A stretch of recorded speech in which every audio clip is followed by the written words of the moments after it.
ರಾಜ್ಯ ಆಂಧ್ರದಲ್ಲಿ ಲಡ್ಡು ರಾಜಕೀಯ ತೀವ್ರಗೊಂಡಿದೆ. ಈ ಬೆನ್ನಲ್ಲೇ ಈ ಪ್ರಕರಣದಲ್ಲಿ ಕ್ಷಣಕ್ಕೊಂದು ತಿರುವು ಸಿಗ್ತಾ ಇರುವಂಥದ್ದು. ತಿರುಪತಿ ಲಡ್ಡುವಿನಲ್ಲಿ ಪ್ರಾಣಿಗಳ ಕೊಬ್ಬು ವಿವಾದಕ್ಕೆ ಸಂಬಂಧಪಟ್ಟಂತೆ ಕೊನೆಗೂ ಕೂಡ ತಪ್ಪನ್ನು ಒಪ್ಪಿಕೊಂಡಿದೆ ಟಿಟಿಡಿ. ಲಡ್ಡು ತಯಾರಿಕೆಯಲ್ಲಿ ಬಳಸಿದಂತಹ ತುಪ್ಪ ಏನಿದೆ ಅದು ಉತ್ತಮ ಗುಣಮಟ್ಟದ್ದಲ್ಲ ಅನ್ನೋದನ್ನು ಒಪ್ಪಿಕೊಂಡಿದೆ. ತುಪ್ಪದಲ್ಲಿ ಮೀನಿನ ಎಣ್ಣೆ, ಹಂದಿಯ ಕೊಬ್ಬು, ಕಳಪೆ ಗುಣಮಟ್ಟದ ಎಣ್ಣೆಯ ಬಳಕೆಯನ್ನು ಒಪ್ಪಿಕೊಂಡಿರುವಂತಹದ್ದು ತಿರುಪತಿ ತಿರುಮಲ ದೇವಸ್ಥಾನ ಸಮಿತಿ. ಕಳಪೆ ಗುಣಮಟ್ಟದ ತುಪ್ಪದ ತನಿಖೆಗೆ ಉನ್ನತ ಮಟ್ಟದ ಸಮಿತಿಯನ್ನು ಕೂಡ ರಚಿಸಲಿಕ್ಕೆ ಸಿದ್ಧತೆಯಾಗಿದೆ. ಟಿಡಿಬಿ ಎಕ್ಸಿಕ್ಯೂಟಿವ್ ಆಫೀಸರ್ ಶ್ಯಾಮಲಾ ರಾವ್ ಈ ಕುರಿತಂತೆ ಹೇಳಿಕೆಯನ್ನು ಕೊಟ್ಟಿದ್ದಾರೆ. ಇವರ ಹೇಳಿಕೆ ಈ ಲಡ್ಡು ರಾಜಕೀಯಕ್ಕೆ ಈಗ ಮತ್ತಷ್ಟು ಪುಷ್ಟಿಯನ್ನು ಕೊಡ್ತಾ ಇರುವಂಥದ್ದು. ಆಂಧ್ರದ CM Chandrababu Naidu press meet ಅನ್ನು ಮಾಡ್ತಾರೆ. ಜಗನ್ ಸರ್ಕಾರದಲ್ಲಾದಂತಹ ಎಡವಟ್ಟನ್ನು ತೆರೆದಿರ್ತಾರೆ. ಅದಕ್ಕೆ ಈಗಾಗಲೇ ಜಗನ್ ಕೂಡ ರಿಯಾಕ್ಟ್ ಮಾಡಿದ್ದಾರೆ. ಹೈಕೋರ್ಟ್ನ ಮೊರೆ ಹೋಗೋದಾಗಿ ತಿಳಿಸಿದ್ದಾರೆ. ಈ ಬೆನ್ನಲ್ಲೇ ಶ್ಯಾಮಲಾ ರಾವ್ ಕೊಟ್ಟಂತಹ ಹೇಳಿಕೆ ಈ ಪ್ರಕರಣಕ್ಕೆ ಮತ್ತೊಂದು ರೋಚಕ ತಿರುವನ್ನು ಕೊಡ್ತಾ ಇದೆ. ತಿರುಪತಿಯ ಲಡ್ಡುವಿನಲ್ಲಿ ಪ್ರಾಣಿಗಳ ಕೊಬ್ಬಿನ ವಿವಾದಕ್ಕೆ ಸಂಬಂಧಪಟ್ಟಂತೆ ಒಂದು ಸ್ಟೇಟ್ಮೆಂಟ್ ಅನ್ನು ಕೊಟ್ಟಿದ್ದಾರೆ. ತಪ್ಪನ್ನ ಒಪ್ಪಿಕೊಂಡಿದೆ.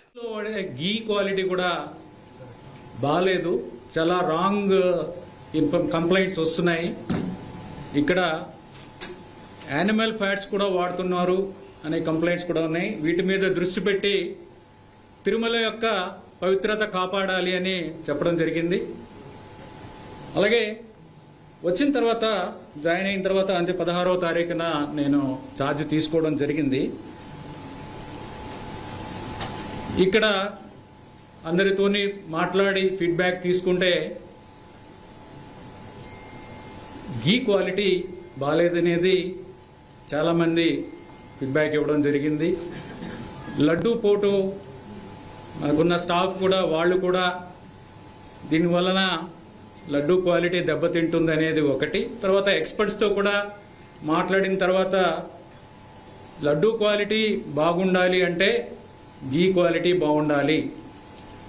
ఇది వాడేది ఏదో ఒక ఘీ వాడటం కాదు, ఆవు నెయ్యి, ప్యూర్ ఆవు నెయ్యి వాడాలి. అది చేయకపోతే తిరుమల యొక్క పవిత్రత దెబ్బతింటుంది అనేది ఎక్స్ప్రెస్ చేశారు. మేము కూడా స్వయంగా అందరం ఆఫీసర్స్ కూడా చూస్తే అది శాంపుల్స్ క్వాలిటీ చాలా దారుణంగా ఉన్న పరిస్థితులు చూసాం. అంటే అవి నెయ్యి లేకపోతే నూనె అనే విధంగా ఉన్న పరిస్థితులు కొన్ని చూసాము. సో అందరికీ కూడా వార్నింగ్ ఇచ్చి గట్టిగా చెప్పి మీరు క్వాలిటీ సప్లైస్ చెయ్యకపోతే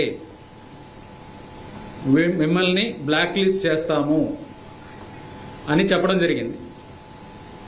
తర్వాత బ్లాక్ లిస్ట్ ఎలా చేస్తామంటే టీటీడీకి ఓన్ ల్యాబ్ లేదు. అడల్ట్రేషన్ టెస్టింగ్ చేయడానికి టీటీడీకి ఓన్ ల్యాబ్ లేదు. కానీ టీటీడీకి టెండర్ కండిషన్ ప్రకారం కూడా బయట ల్యాబ్స్లో ఎన్ఏబిఎల్ అక్రిడిటెడ్ ల్యాబ్స్ ఉంటాయి. ఎన్ఏబిఎల్ అక్రిడిటెడ్ ల్యాబ్స్లో మనము టెస్టింగ్ చేయడానికి అవకాశం ఉంది, చేసుకోవచ్చు. కానీ కారణాలు తెలియదు కానీ బట్ ఆ బయట ల్యాబ్ పంపించటం అనేది చేయలేదు. దానివల్ల అది ఒకటి. తర్వాత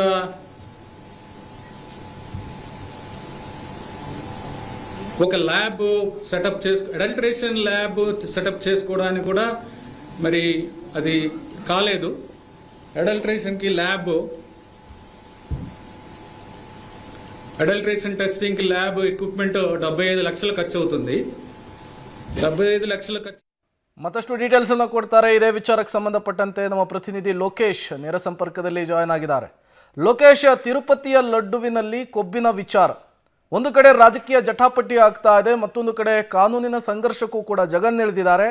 ಈ ಬೆನ್ನಲ್ಲೇ ಟಿಟಿಡಿಯ EO executive officer Shyamal Rao ಅವರ ಹೇಳಿಕೆ ಎಷ್ಟು ಇಂಪಾರ್ಟೆಂಟ್ ಆಗುತ್ತೆ, ಜೊತೆಗೆ ಏನು ಹೇಳಿದ್ದಾರೆ ಅವರು ಅಂತ ಹೇಳಿ. ಪ್ರೇಮ್, ಖಂಡಿತ ಈಗ ಟಿಟಿಡಿಯ ಎಕ್ಸಿಕ್ಯೂಟಿವ್ ಆಫೀಸರ್ ಶ್ಯಾಮಲ್ ರಾವ್ ಹೇಳಿರುವಂಥದ್ದು ರೋಚಕ ತಿರುವನ್ನು ಪಡೆದುಕೊಳ್ತಾ ಇದೆ. ಮುಖ್ಯಮಂತ್ರಿ ಚಂದ್ರಬಾಬು ನಾಯ್ಡು ಮಾಡಿರುವಂತಹ ಆರೋಪಕ್ಕೂ ಈಗ TTD ಅವರನ್ನೇ ಸ್ವತಃವಾಗಿ ಇದು ಕಳಪೆ ಗುಣಮಟ್ಟದ ತುಪ್ಪ ಬರ್ತಾ ಇದ್ದಿದ್ದು ಮತ್ತೆ ಮಾಂಸದ ಕೊಬ್ಬು ಇದರಲ್ಲಿ ಲೇಪನ ಆಗ್ತಾ ಇದ್ದಿದ್ದು ನಿಜ ಅಂತೇಳಿ ಒಪ್ಕೊಂಡಿರುವಂಥದ್ದು. ಅಲ್ಲಿಗೆ ಸ್ಪಷ್ಟವಾಗಿ ಸಾಕ್ಷಿ ಸಿಕ್ಕಂತೆ ಆಗ್ತಾ ಇದೆ. ಈ ಹೇಳಿಕೆ ನಿಜಕ್ಕೂ ಈ ಕೇಸ್ಗೆ ತನಿಖೆಗೆ ಪೂರಕ ಆಗುತ್ತೆ ಅನ್ನುವಂಥದ್ದು ಈಗ ಗೊತ್ತಾಗ್ತಾ ಹೋಗ್ತಾ ಇದೆ. ಅವರೇ ಈಗ ಸ್ವತಃವಾಗಿ ಒಪ್ಕೊಂಡಿರೋದ್ರಿಂದಾಗಿ ಮೀನಿನ ಎಣ್ಣೆ, ಕಳಪೆ ಗುಣಮಟ್ಟದ ತುಪ್ಪ ಜೊತೆಗೆ ಹಂದಿ ಮಾಂಸದ ಕೊಬ್ಬು ಈ ರೀತಿ ಪ್ರಾಣಿಗಳ ಕೊಬ್ಬನ ಇದರಲ್ಲಿ ಲೇಪನ ಆಗ್ತಾ ಇತ್ತು ಅನ್ನೋದನ್ನ ಒಪ್ಕೊಂಡಿರೋದ್ರಿಂದಾಗಿ ಈಗ ರಾಜಕೀಯ ಆರೋಪ ಪ್ರತ್ಯಾರೋಪಗಳ ಜೊತೆಗೆ ಕಾನೂನಿನ ಸಂಘರ್ಷವನ್ನು ಕೂಡ ಈಗ ಹಿಡಿದಿರೋದ್ರಿಂದಾಗಿ ಇದು ಸೂಕ್ತ ಆಗಿ ಅಂದ್ರೆ ಇವರ ಹೇಳಿಕೆ ಕೂಡ ಪ್ರಮುಖವಾಗುತ್ತೆ ಈ ಒಂದು ಕೇಸ್ಗೆ ಎನ್ನುವಂಥದ್ದು. ಯಾಕೆಂದರೆ ಕೋಟ್ಯಾಂತರ ಭಕ್ತರು ಈ ಒಂದು ಲಡ್ಡುವನ್ನ ಪ್ರಸಾದದ ರೀತಿಯಲ್ಲಿ ಸೇವನೆ ಮಾಡ್ತಾ ಇದ್ರು. ಕಳೆದ 4-3 ವರ್ಷಗಳಿಂದ ಜಗನ್ ಸರ್ಕಾರ ಈ ರೀತಿಯಾಗಿ ಮೋಸ ಮಾಡ್ತಾ ಬರ್ತಾ ಇತ್ತು ಅನ್ನೋದನ್ನು ಕೂಡ ಈಗ ತನಿಖೆಗೆ ಒಳಪಡಿಸಬೇಕಾಗತ್ತೆ. ಕೆಲವೊಂದಿಷ್ಟು ಜನ CBIಗೆ ಕೊಡಬೇಕು ಅಂತ ಹೇಳಿ ಮತ್ತೆ ಸನಾತನ ಧರ್ಮವನ್ನು ಕೂಡ ಕಾಪಾಡಬೇಕಾಗತ್ತೆ. ಇಂಥದ್ರಿಂದಾಗಿ ಜಗನ್ ಸರ್ಕಾರ ಅಂದ್ರೆ ಹಿಂದೂ ಧರ್ಮವನ್ನು ವಂಚಿಸಿದೆ, ಜನರಿಗೆ ವಂಚನೆಯನ್ನು ಮಾಡಿದೆ ಅಂತೇಳಿ ಆ ರಾಜಕೀಯ ಆರೋಪ ಪ್ರತ್ಯಾರೋಪಗಳು ಕೇಳಿ ಬರ್ತಾ ಇರುವಂಥದ್ದು. ಈಗ ಇವರ ಶ್ಯಾಮಲರಾವ್ ಅವರು ಕೊಟ್ಟಿರುವಂತ ಹೇಳಿಕೆ ಪ್ರಮುಖವಾಗುತ್ತೆ. ಅಲ್ಲಿನ ಅಂದ್ರೆ ಚಂದ್ರಬಾಬು ನಾಯ್ಡು ಅವರು ಮಾಡಿರುವಂತ ಆರೋಪಕ್ಕೂ ಮತ್ತೆ ಈ ಒಂದು ಶ್ಯಾಮಲರಾವ್ ಅವರು ಕೊಡ್ತಾ ಇರುವಂತ ಹೇಳಿಕೆಗೂ ಕೂಡ ಇಲ್ಲಿ ಸ್ಪಷ್ಟವಾಗಿ ಸತ್ಯ ಏನಂತ ಗೊತ್ತಾಗ್ತಾ ಇದೆ. ಈಗ ಜಗನ್ ಅವರು ಕೂಡ ಈಗ ಹೈಕೋರ್ಟ್ ಮೆಟ್ಟಲು ಕೂಡ ಏರೋದ್ರಿಂದಾಗಿ ಏನಾಗುತ್ತೆ, ಕಾನೂನು ಸಮರ ಎಲ್ಲಿಗೆ ಹೋಗಿ ತಲುಪುತ್ತೆ ಅನ್ನೋದನ್ನು ಕೂಡ ಕಾದೋಡ್ಬೇಕಾಗಿದೆ. ಪ್ರೇಮ್, ಲೋಕೇಶ್, ಈಗಾಗಲೇ ಎಕ್ಸಿಕ್ಯೂಟಿವ್ ಆಫೀಸರ್ ಶ್ಯಾಮಲ್ ರಾವ್ ಅವರು ಸ್ಪಷ್ಟನೆಯನ್ನು ಕೊಟ್ಟಿದ್ದಾರೆ. ಹೌದು, ಕಳಪೆ ಗುಣಮಟ್ಟದ ತುಪ್ಪವನ್ನು ಬಳಕೆ ಮಾಡಿರೋದು ನಿಜ, ಜೊತೆಗೆ ಮೀನಿನ ಎಣ್ಣೆ, ಹಂದಿಯ ಕೊಬ್ಬನ್ನು ಕೂಡ ಬಳಕೆ ಆಗಿದೆ ಅನ್ನುವ ಅರ್ಥದಲ್ಲಿ ಮಾತನಾಡಿರುವಂಥದ್ದು. ಬರೀ ತಪ್ಪನ್ನು ಒಪ್ಕೊಂಡ್ರೆ ಸಾಕಾ ಅಂಥೇಳಿ ಈ ಕೋಟ್ಯಾಂತರ ಭಕ್ತರ ಭಾವನೆಗಳ ಜೊತೆಗೆ ಆಟ ಆಡಿದವ್ರಿಗೆ ಒಂದು ತಕ್ಕ ಶಾಸ್ತಿ ಕೂಡ ಆಗಬೇಕಲ್ವಾ ಅಂತ. ಪ್ರೇಮ್, ಖಂಡಿತವಾಗೂ ಕೋಟ್ಯಾಂತರ ಭಕ್ತರ ಒಂದು ಭಾವನೆಗಳ ಜೊತೆಗೆ ಆಟ ಆಡಿದಂಥವ್ರಿಗೆ ತಕ್ಕ ಶಾಸ್ತಿ ಆಗ್ಬೇಕಾಗತ್ತೆ. ಅದಕ್ಕೆ ತನಿಖೆ ಕೂಡ ಆಗ್ಬೇಕಾಗತ್ತೆ. ಈ ಹಿಂದೆ ಜಗನ್ಮೋಹನ್ ಸರ್ಕಾರದಲ್ಲಿ ಒಂದು TTDA ಪ್ರಾಧಿಕಾರದ ಅಧ್ಯಕ್ಷರಾಗಿದ್ದಂಥವರು ಸಚಿವೆ ರೋಜಾ ಅವರು ಆಗಿದ್ರು. ರೋಜಾ ಅವರು ಕೂಡ ಈ ಪ್ರಕರಣಕ್ಕೆ ಸಂಬಂಧಪಟ್ಟಂತೆ ಯಾವುದೇ ರೀತಿಯಂತ ಪ್ರತಿಕ್ರಿಯೆಯನ್ನು ಕೊಡ್ತಾ ಇಲ್ಲ. ಜಗನ್ಮೋಹನ್ ರೆಡ್ಡಿ ಮಾತ್ರ ಈ ಒಂದು YSR ಕಾಂಗ್ರೆಸ್ ಇಂದ ಜಗನ್ಮೋಹನ್ ರೆಡ್ಡಿ ಅವರು ಮಾತ್ರ ಈ ಒಂದು ಹೇಳಿಕೆಯನ್ನು ಕೊಡ್ತಾ ಇದ್ದಾರೆ. ಇದುವರೆಗೂ ರೋಜಾ ಅವರು ಕೂಡ ಯಾವುದೇ ರೀತಿಯ ಪ್ರತಿಕ್ರಿಯೆಗಳನ್ನು ಕೂಡ ಕೊಡ್ತಾ ಹೋಗ್ತಾ ಇಲ್ಲ. ಹಾಗಾಗಿ ಇದರಲ್ಲಿ ಯಾರೆಲ್ಲ ಪಾಲುದಾರರಾಗಿದ್ದಾರೆ, ಈ ರೀತಿಯ ಪ್ರಾಣಿಗಳ ಕೊಬ್ಬನ್ನ ಬಳಕೆಯನ್ನು ಮಾಡ್ಕೊಂಡಿದ್ದಾರೆ, ಜೊತೆಗೆ ಈ ಕಳಪೆ ಗುಣಮಟ್ಟದ ತುಪ್ಪವನ್ನ ಇದಕ್ಕೆ ಲೇಪನವನ್ನ ಮಾಡ್ತಾ ಇದ್ರು, ಎಲ್ರಿಗೂ ಕೂಡ ಶಾಸ್ತಿ ಆಗ್ಬೇಕಾಗತ್ತೆ, ಶಿಕ್ಷೆಯನ್ನು ಆಗ್ಬೇಕಾಗತ್ತೆ. ಯಾಕೆಂತಂದ್ರೆ ಕೋಟ್ಯಾಂತರ ತಿರುಪತಿ ತಿರುಮಲ ಸ್ವಾಮಿಯ ಭಕ್ತರಿದ್ರೆ ಅವರೆಲ್ಲರೂ ಕೂಡ ಇದನ್ನೇ ಬಯಸುವಂಥದ್ದು. ಯಾಕೆ ಅಂತಂದ್ರೆ ಇದು ಹಿಂದೂಗಳಿಗೆ ಮಾಡಿದಂತ ಅಪಮಾನ ಎನ್ನುವಂಥದ್ದು. ಜೊತೆಗೆ ಈ ರೀತಿ ಹಿಂದೂಗಳ ಭಾವನೆಗಳ ಜೊತೆ ಇವರು ಜಗನ್ಮೋಹನ್ ರೆಡ್ಡಿ ಸರ್ಕಾರ ಆಟವನ್ನ ಆಡಿದೆ. ಹಾಗಾಗಿ ಅವರಿಗೆ ತಕ್ಕ ಶಾಸ್ತಿಯನ್ನ ಆಗ್ಬೇಕಾಗಿದೆ.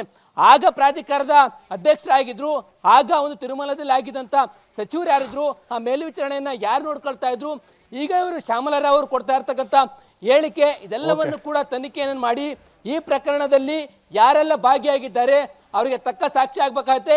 ಕಾನೂನು ಸಮರ ಎಲ್ಲಿಗೆ ಹೋಗಿ ತಲುಪುತ್ತೆ ಅನ್ನೋದನ್ನ ನೋಡ್ಬೇಕು. Prem, okay, thank you Lokesh ತಮ್ಮೆಲ್ಲ ಮಾಹಿತಿಗಾಗಿ.